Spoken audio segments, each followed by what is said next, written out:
So I want you to imagine, just for a second, that you're sitting on a commercial airplane. Okay.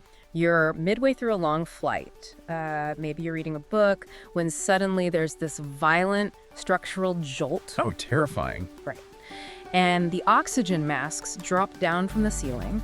The cabin quickly fills with this thick, gray smoke, and the plane makes a really rough, high-speed emergency landing, and it breaks into 3 pieces on impact. Wow. Okay. Setting a dark scene here. Yeah, well, it's important for the thought experiment because every single person inside realizes at the exact same time, we have to get out of here right now. Right. Life or death. Exactly. So what happens next? Well, on planet A, the passengers immediately turn to their neighbors. They ask if they're okay. People who need help are carried out first, and passengers are literally willing to risk their own lives to pull perfect strangers from the wreckage. Okay, and planet B? On planet B, it's absolute pandemonium, total panic. It's every person for themselves, lots of pushing, shoving, and, the vulnerable are just tranquiled underfoot in this desperate scramble for the exits. Sounds like a movie. It does. So, the question for you listening is, which planet do you think we live on? Welcome to the Deep Dive. Today, we're going through a massive stack of source material, specifically centered around Rutger Bregman's book, Humankind, A Hopeful History. We're going to explore this deeply ingrained assumption we all have about human nature. And it's arguably the most profound question we can ask about ourselves, really. And what the sociological data reveals is that if you ask most people, regardless of their background or politics or whatever, about 97% of them will tell you that we definitely live on planet B. 97%. Yeah. They just assume that when the chips are down, humans are fundamentally selfish, we panic, and we get violent. But the thing is, history tells a completely different story. Whether you look at passenger behavior during the sinking of the Titanic or the stairwells of the Twin Towers on September 11th, the undeniable reality is that we actually live on planet A. We really do. So our mission today is to deconstruct this totally cynical view of humanity and look at the scientific mechanisms behind what the sources call a new realism about who we really are. What's so fascinating here is just the sheer scale of the disconnect, right? I mean, we possess this absolute mountain of historical and anthropological evidence showing that in times of severe crisis, humans overwhelmingly default to cooperation. Overwhelmingly? Yeah, and yet society just stubbornly clings to this illusion of our own innate selfishness. Okay, let's unpack this. Because to prove we genuinely live on planet A, we have to look at what happens when the everyday structures of society are just completely obliterated. Like when the normal rules don't apply anymore. Right, the ultimate stress test. Exactly. So I was looking through the notes on the London Blitz during the Second World War, and I just kind of assumed that when a major city is bombed relentlessly for months, society fractures. That makes sense. That's what you'd expect. Right. I read that Winston Churchill's government was actually preparing for mass psychiatric casualties, but the public they didn't panic. They absolutely did not. Yeah. But the government's fear, well, it was rooted in the prevailing science of the time. Military leaders back then were heavily influenced by Gustave Le Bon's theories on crowd psychology. Le Bon. Yeah. Yeah. And Le Bon essentially argued that civilization is fragile. He thought the moment a crisis hits, the subconscious, primitive instincts of the crowd just take over. So Churchill and his generals were anticipating millions of people fleeing the city, traffic completely gridlocked, and the military basically being overwhelmed just trying to control a hysterical public. They even pre-ordered millions of cardboard coffins, right? Yeah. Assuming people would just be tearing each other apart in the streets. Exactly. Millions of them. But then the bombs actually fell. London was pummeled for 9 continuous months. And instead of descending into savagery, the accounts described Londoners as remarkably calm. It's wild. You had people drinking tea in cafes while the windows rattled from explosions, and public mental health actually improved across the board. Yeah, that is the crucial metric right there. Psychiatric hospitals actually saw their admission rates drop, suicides went down, alcoholism decreased. Wow. Wait, really? Alcoholism went down during the Blitz? It did. And the psychological mechanism at play here is that a shared extreme crisis strips away all those superficial societal divisions. It creates this intense, unifying community. Yeah. And we saw the exact same cooperative resilience emerge when the Allies bombed German cities. The British military tried to break the morale of the German public, but instead it just galvanized them. I mean, I follow the logic there, but it really clashes with modern media narratives. Like, I think about Hurricane Katrina in 2005. The news cycle was completely saturated with stories about roving gangs, murders, and total anarchy inside the Superdome. it looked like the end of the world on television. It really did. But this is where we have to separate the media spectacle from the actual disaster sociology. Because months after Katrina, researchers went into New Orleans and analyzed the data. Yeah. Those widespread reports of murders and anarchy in the Superdome, they were entirely fabricated rumors. Just made up. Totally. The dominant reality on the ground was a massive wave of spontaneous pro-social behavior. Sure, like the Robin Hood looters that the source text mentions. Yes, perfect example. Yeah, it was this group of friends who banded together, but not to steal TVs or whatever. They scavenged for food, water, and medicine specifically to distribute to the elderly and vulnerable. Precisely. But those persistent rumors of violence on the news triggered a very specific phenomenon known as elite panic. Elite panic. Right. This happens when despots or leaders or local authorities project their own cynical, cutthroat worldview onto the cooperative masses. The authorities assumed the public was rioting, so they mobilized troops with orders to shoot to kill. Oh, wow. Yeah, which tragically led to innocent cooperative citizens losing their lives because of that false assumption. That makes me think of an incredible example from our sources, the 1999 Belgian Coca-Cola incident. Oh, that is a wild one. It's crazy. Dozens of school kids suddenly got physically sick, pale, and started vomiting.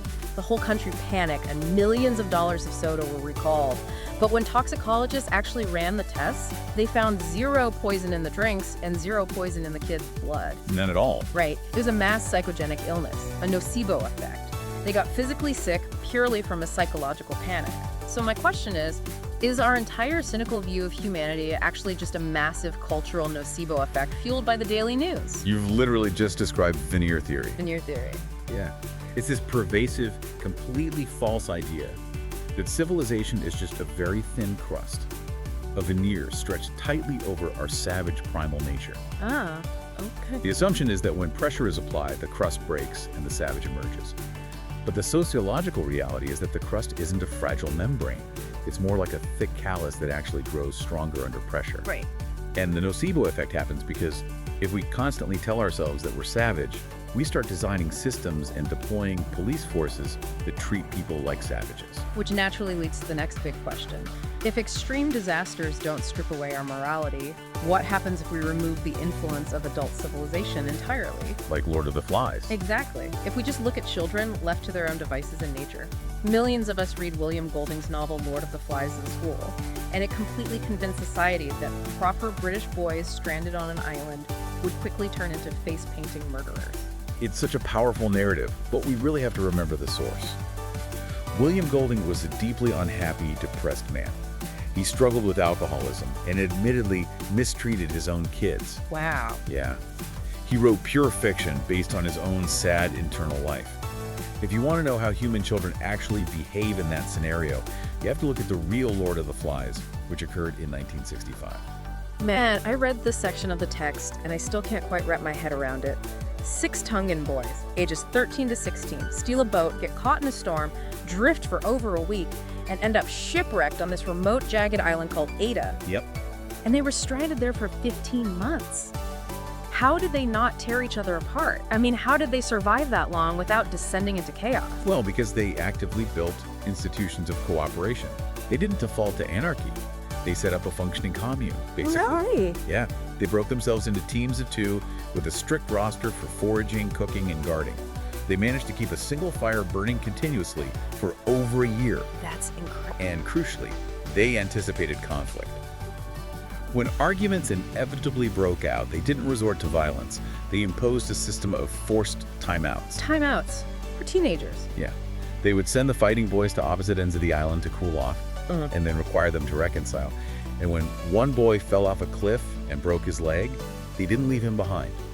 They set the bone using sticks and leaves, and it healed perfectly. Okay, but I have to push back on this a bit because I know what everyone listening is probably thinking right now. Wait out reality TV. Right. Because shows like Survivor and Big Brother show humans constantly backstabbing, lying, and forming these vicious alliances. That's real people, unscripted. Doesn't that prove we are inherently cutthroat? It proves the exact opposite, actually, once you look at the production mechanisms behind those shows. The creators of reality television will be the very first to tell you how heavily manipulated those environments are. How so? Well, left to their own devices, humans naturally default to getting along. which makes for terribly boring television. Producers have to actively deprive contestants of sleep, ply them with excessive amounts of alcohol, and deliberately manufacture scenarios designed to breed paranoia. That makes a lot of sense. There was even one instance where a show put children in a ghost town, and the producers later admitted the kids were cooperating so beautifully that they had to invent arbitrary rules just to force them into conflict. Wow. Yeah. The stories we tell and the environments we engineer dictate the behavior. Okay, so if this default to cooperation isn't just some cultural fluke on a Tongan island, it must be biological, right? It has to be hardwired. But how does a trait like niceness survive the brutal, competitive meat grinder of evolution? This touches on one of the most significant shifts in modern biology.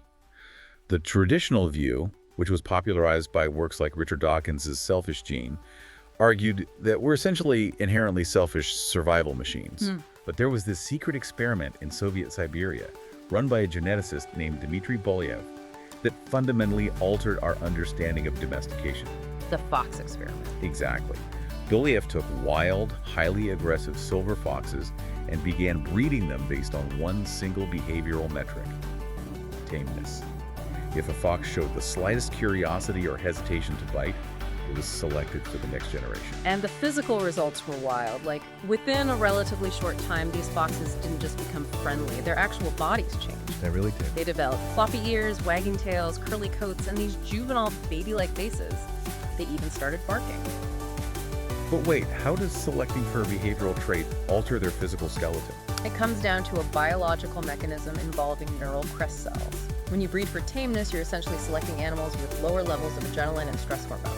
And the stem cells responsible for those adrenal systems are the exact same cells that dictate facial structure, cartilage development, and pigmentation. So by selecting for friendliness, Bolyev inadvertently created foxes with softer juvenile features. That is fascinating. And the major revelation of modern anthropology is that humans went through this exact same evolutionary mechanism. We self-domesticated. We are essentially Homo puppy. Homo puppy. I mean, it sounds ridiculous, but the fossil record backs it up. If you look at human skulls over the last 200,000 years, our faces and bodies have grown softer, more youthful, and much less aggressive. Yes. Our brains actually shrank by about 10% compared to Neanderthals, and we evolved these highly unique physical traits designed specifically for vulnerability, like blushing. We are the only primates on Earth that blush. Exactly, and think about the evolutionary function of a blush. It's a completely involuntary physiological display of a social emotion. It physically broadcasts to the group that we care about what they think of us. And we are the only primates with highly visible whites in our eyes, so that others can easily track our gaze. Exactly right. We're literally built to leak our emotions and intentions because it builds trust. I actually love the analogy the author uses here. If Neanderthals were a super fast standalone computer, Homo sapiens were like a slightly slower PC, but equipped with Wi-Fi. That's a great way to put it. Right.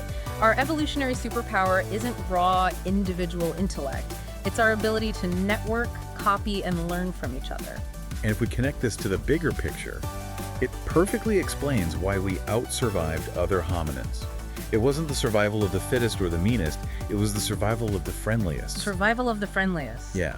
A single Neanderthal might have been intellectually superior to a single early human, but a connected, highly social network of humans is infinitely smarter because knowledge compounds across the group.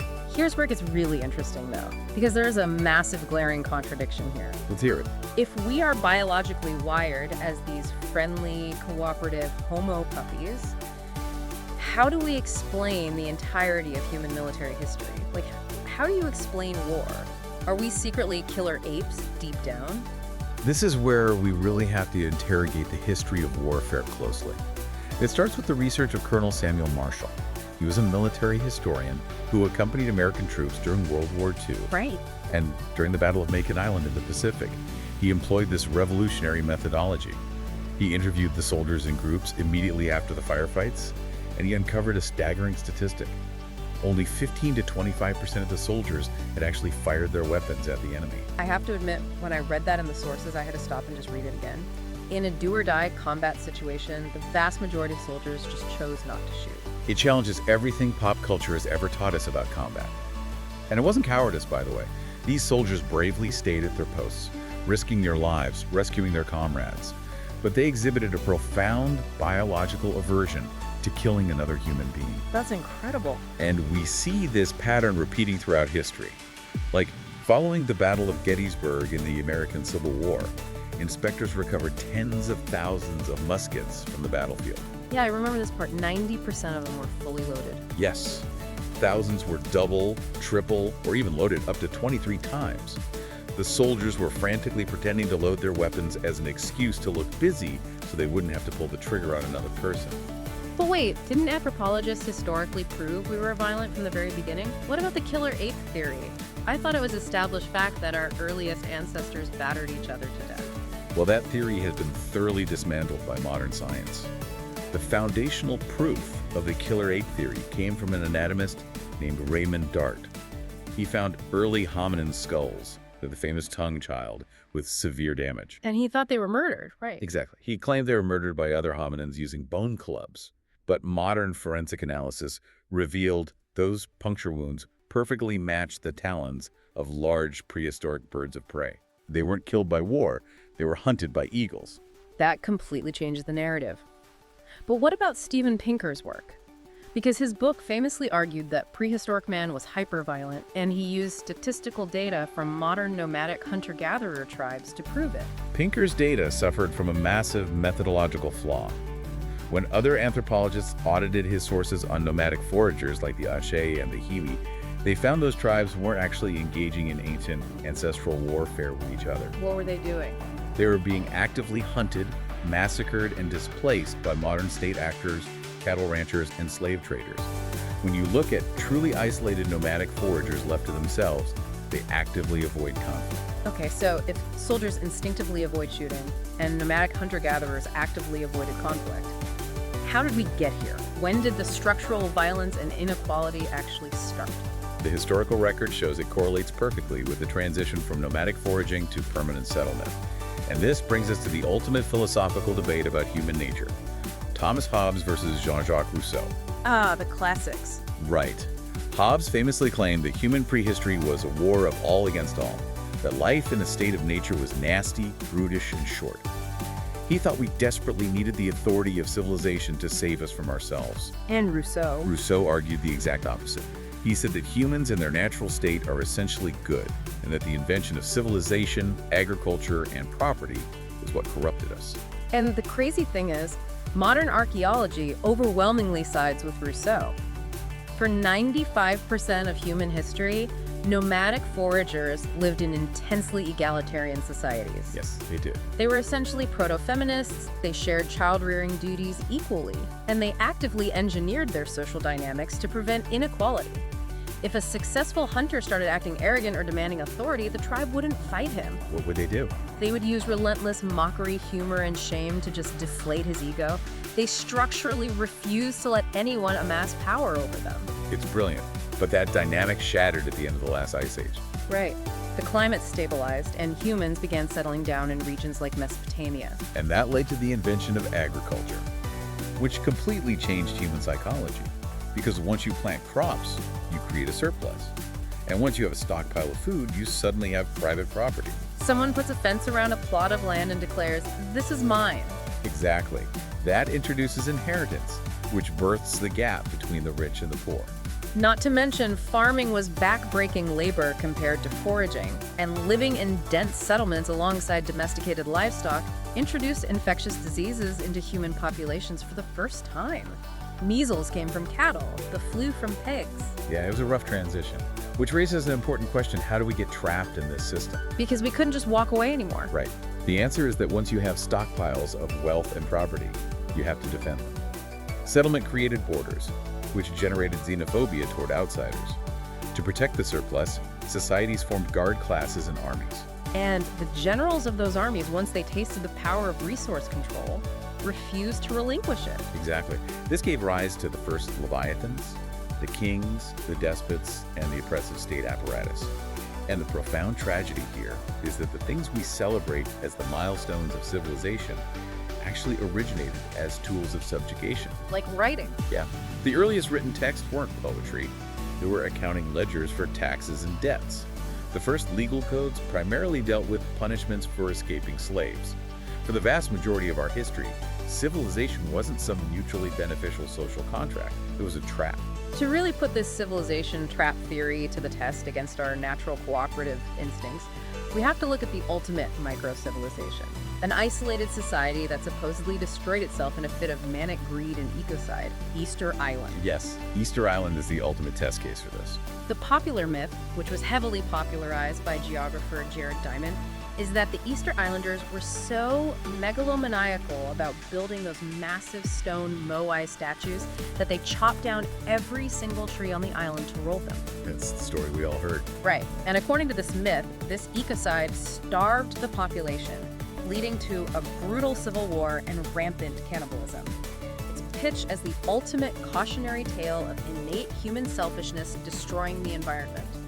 But the source material highlights modern scientists, like Jan Borsima, who have completely dismantled this narrative. Completely. The mechanism of the deforestation wasn't human greed, it was the Polynesian rat. The rat stowed away on the original canoes, multiplied wildly, and ate all the tree seeds, preventing the forest from regenerating. But wait, what about all the weapons archaeologists found scattered around the island? This is a perfect example of confirmation bias. Archaeologists found thousands of obsidian flakes and instantly categorized them as arrowheads and spear points. They concluded that a massive, bloody war must have taken place. Sure, looks like a weapon. But when researchers actually tested the edges of these stones, they found they were incredibly dull. They weren't weapons of war at all. They were everyday farming tools used to peel bananas and cut fibrous plants. That is amazing. We looked at a farming tool and assumed it was a weapon of war. Exactly. It's like walking into a kitchen, seeing a butter knife on the counter, and immediately assuming a brutal murder took place when the person was just making a sandwich. We projected our own cynical Veneer theory onto an entire civilization. And the historical records confirm this. When the Dutch explorer Jacob Roggeveen arrived in 1722, his logs didn't describe a starving, warring, cannibalistic hellscape. He noted that the population was healthy, muscular, well-fed, and incredibly welcoming. And as for the giant statues, moving them wasn't a manic obsession driven by a tyrannical dictator. No, not at all. Because farming on the island was relatively easy, the islanders had a significant amount of free time. Carving and moving the statues was a communal bonding activity designed to stave off boredom and build social cohesion. Easter Island is not a story of human greed and self-destruction. It is a masterclass in human resilience and community adaptation in the face of ecological change. So what does this all mean? Let's just zoom out and look at the full picture here. Let's do it. From the calm, tea-drinking Londoners during the Blitz, to the boys cooperating on the island of Ada, to the soldiers who couldn't bring themselves to shoot at Gettysburg, to the resilient community of Easter Island, the evidence across history, evolutionary biology, and anthropology points in one undeniable direction: human beings default to connection, resilience, and cooperation. The reason this shift in perspective is so critical for us today is because of that nocebo effect we discussed earlier. Right. If we organize our society around the cynical assumption that everyone is secretly out for themselves, we engineer toxic systems that force people to behave that way. Like the rank and yank corporate management style. Yes, exactly. Pioneered by companies like Enron. It forces employees into a bell curve, pitting them against each other and automatically firing the bottom percentage. It assumes people are inherently lazy and selfish. And as a result, it actively breeds cutthroat, deceptive behavior. But if we embrace the scientific reality that we are homo puppy, wired for connection and trust, we can actually build institutions that bring out the best in us. We've covered an immense amount of ground today on this deep dive, but I want to leave you with a final provocative thought to mull over, and it goes beyond the history we've discussed. Think about your own workplace, your family, or your community. How many of the rules you live by are built on the assumption that people are inherently selfish? Oh, that's a great question. What would change tomorrow if you redesigned just one of those systems, trusting that the people around you actually want to be good? And taking a step further, think about the code that is literally running our future. Like algorithms and AI. Exactly. As we race to build and integrate artificial intelligence into our legal systems, our policing, and our economy, the programmers feeding data to these models are baking in their own assumptions about human nature. That's a terrifying thought. It is. If the architects of our future algorithms genuinely believe we live on planet B, if they believe humans are fundamentally selfish, untrustworthy, and prone to panic, They will build an AI that treats us like a threat to be managed and controlled. What happens to our future if we teach our machines that we are monsters instead of trusting the science that proves we are cooperative? Wow. Something to think about. Next time you're looking around a crowded room or even sitting on a commercial airplane, just remember, you aren't surrounded by savage strangers waiting for the Veneer to crack. You're on Planet A,